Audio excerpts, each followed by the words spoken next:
Una de las conclusiones que podemos sacar de la elección que tendrá lugar el próximo domingo, aún sin que los mexicanos hayan acudido a votar, pero digamos aplicando la lógica, podemos decir que México tendrá el 1 de octubre a su primera presidenta de la República, y no es por desdeñar a Jorge Álvarez Maínez, pero digamos las tendencias que se conocen, pues ninguna de ellas pondría en primer lugar de la contienda a Jorge Álvarez Maínez. Entonces lo más seguro es que México, por primera vez en su historia y antes que muchísimos países, va a tener una presidenta de la República. ¿Qué significado tiene esto? Lo vamos a platicar con alguien que escribió una obra clásica pues en la literatura política de México y que de alguna manera pues tiene relación con lo que vamos a vivir en México a partir de la elección del próximo domingo. Me refiero a Sara Sefcovic, autora del libro La suerte de la consorte, que habla pues de la vida de las esposas de los gobernantes en México. En esta ocasión pues va a haber un esposo de la mujer gobernante del país. Te saludo, Sara Sefcovic, socióloga, historiadora, escritora, catedrática, investigadora de la UNAM. ¿Cómo estás, Sara? Gracias, Pascal. Muy contenta de estar aquí contigo y con tu auditorio. Bueno, primero, ¿qué significa para ti la llegada de una mujer a la presidencia de la República? Pues mira, a mí no me causa la emoción que veo que le causa a muchísima gente. Ajá. Hay ahorita varias compañeras periodistas, académicas, feministas que están muy contentas. Yo no lo estoy, te lo digo con toda honestidad, particularmente no me parece significativo y la razón es muy sencilla, o sea, sí es un cambio cultural muy importante que una mujer llegue a ser presidenta de la República, excepto que en este caso, pues a mi juicio, la razón a la que quisiéramos que fuera no es un cambio cultural en donde fueron algunas de ellas elegidas por el hecho de ser mujeres que tendrían esa opción, sino todo lo contrario, por el hecho de ser mujeres obedientes de los líderes que las escogen, o eso pensaron ellos, o esa es la razón por la cual las seleccionaron, que no es la razón por la cual a mí, por lo menos, me gustaría que llegue la primera mujer a esa posición. Digamos que para ti estas candidaturas, estas dos candidatas están ahí ambas con posibilidades reales de llegar a la presidencia de la República, porque hubo hombres que dijeron, estaría bien, sería buena onda que una mujer fuera presidenta de México. Un poco eso es pues eso lo que... Más que sería buena onda, aquí voy a poner una mujer que va a bailar al son que yo le toque. Digamos que a lo mejor eso al final de cuentas no va a pasar, y aprendimos en las novelas de Luis Espota que muchas veces parece que va a pasar y luego no pasa, en lo que se llama la famosa patada de que el día que ya están en el poder hacen lo que quieren, pero hasta ahorita, por lo que se ve con ellas y por el discurso que tienen, todo el tiempo es nada más agradecimiento a los señores que las pusieron ahí, o en un caso el enojo con que los señores que las pusieron ahí quieren mandar lo que ellas digan o cómo se vean, lo que la que pusieron ahí un grupo. Entonces, en ambos casos estamos todo el tiempo viendo el agradecimiento a quienes las pusieron ahí, o el enojo con quienes les quieren mandar que las pusieron ahí. No me parece que llegaron ahí justamente por el mérito de ser mujeres, sino lo contrario. ¿Te parecen feministas una y otra?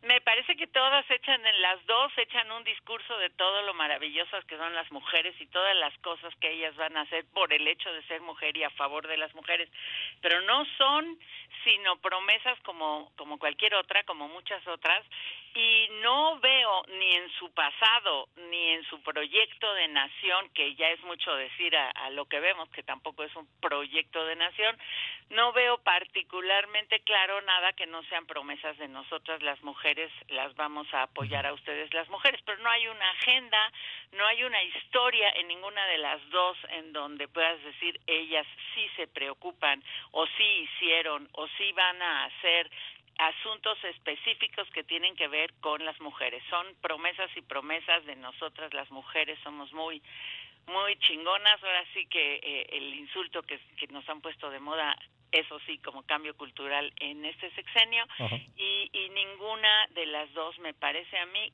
ni que tiene atrás un pasado para que tú consideres que sí van a hacerlo, ni en sus proyectos hay nada específico de las agendas necesarias para las mujeres. En este bloque, estimada Sara, me queda 1 minuto y medio y después quisiera pedirte que te quedaras para seguir conversando, pero digamos como última pregunta dentro de este bloque, ¿tú crees que la llegada de una mujer a la presidencia de la República pueda por sí misma provocar un cambio cultural?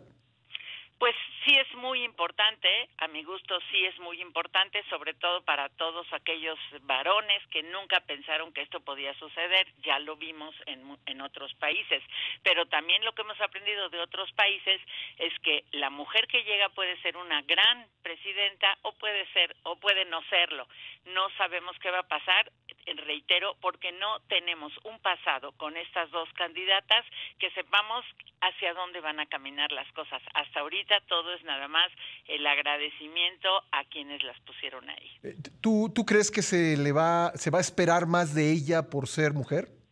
Pues se va a esperar por lo menos que atienda ciertas cosas que otros gobiernos no han atendido. Sí. Pero una cosa es que lo esperemos y otra cosa es que eso esté en sus agendas o en sus historias como gente que ha estado cerca del poder y ha podido hacerlo y no lo hizo. Bueno, Sara, gracias por esperarnos. Me gustaría ahora que nos refiriéramos a tu libro, que es un clásico, como decía yo, de la literatura política en México, La suerte de la consorte, las historias de las mujeres que han acompañado como pareja a los gobernantes de México. Pues ese va a ser uno de los cambios, no sé si culturales, pero por lo menos en los hechos, que no habrá lo que en algún momento se llamó primera dama, será un caballero, en cualquier caso, gane quien gane la presidencia de la República. ¿Esto tiene algún significado para ti? ¿Quisieras pues aportarnos ahí un punto de vista al respecto?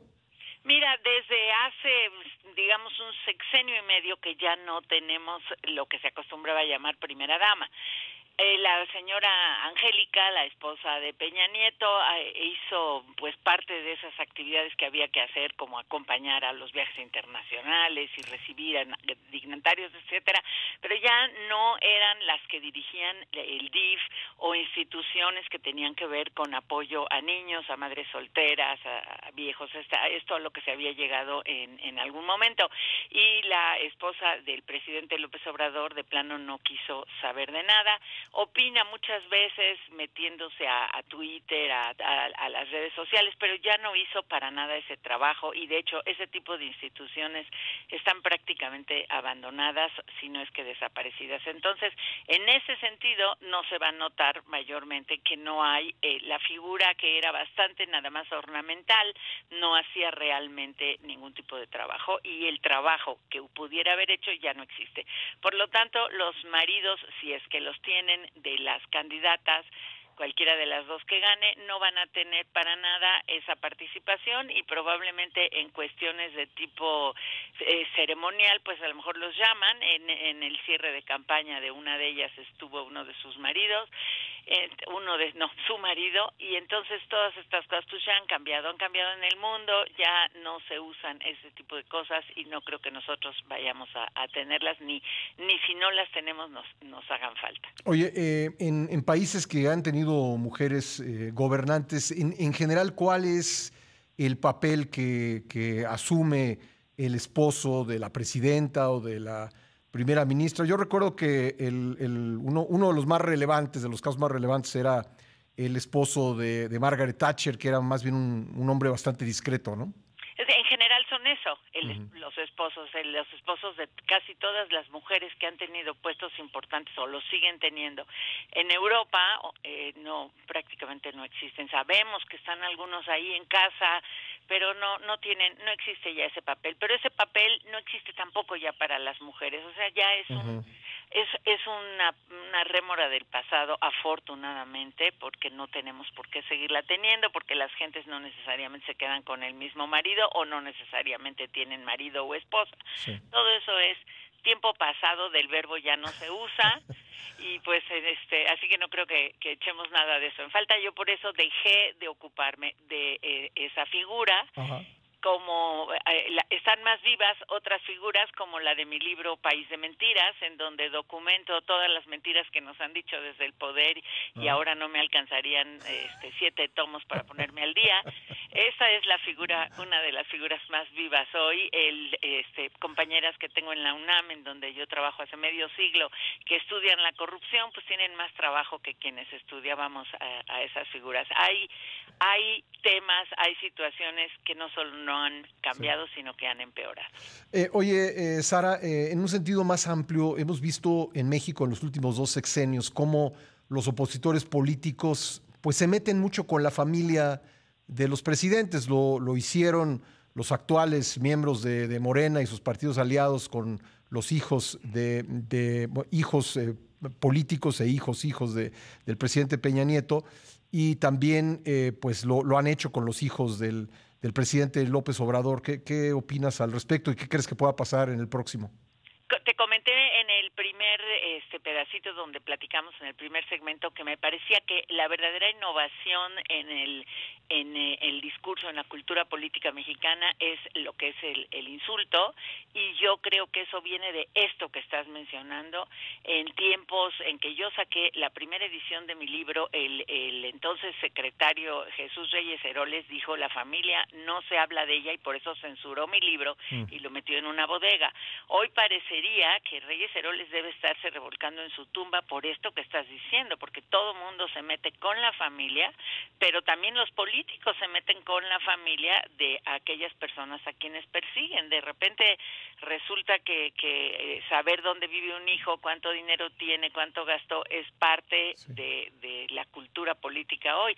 A mí me parece lamentable, me parece que en época del estalinismo es lo que se hacía. Si una persona era culpable de algo, toda la familia y a veces hasta los vecinos eran hasta acusados. Los fusilaban, ¿no? Pues sí, que tiene que ver, ¿no? O sea, a lo mejor sí es cierto que los hijos hacen cosas terribles, pues perseguimos al hijo por el hecho de que haya cometido algo ilegal, pero no perseguimos a los hijos ni a la familia porque no nos guste quien está ocupando un cargo en el poder. A mí me parece muy lamentable dar la información privada que se ha dado, hacer todas esas cosas que ya habíamos ganado en los últimos 25, 30 años del siglo XX, que eso no pasara, que hubiera instituciones que revisaran lo que hay que revisar, persiguieran lo que había que perseguir y no utilizar el micrófono del poder para ello, pero pues ya está volviendo a pasar. Bueno. Y ni modo, así es. Pues Sara, siempre un gusto conversar contigo, te mando un abrazo muy fuerte. Te agradezco mucho, Pascal, otro abrazo para ti. Gracias, muy amable. Sara Sefcovic, socióloga, historiadora, escritora, catedrática, investigadora de la UNAM.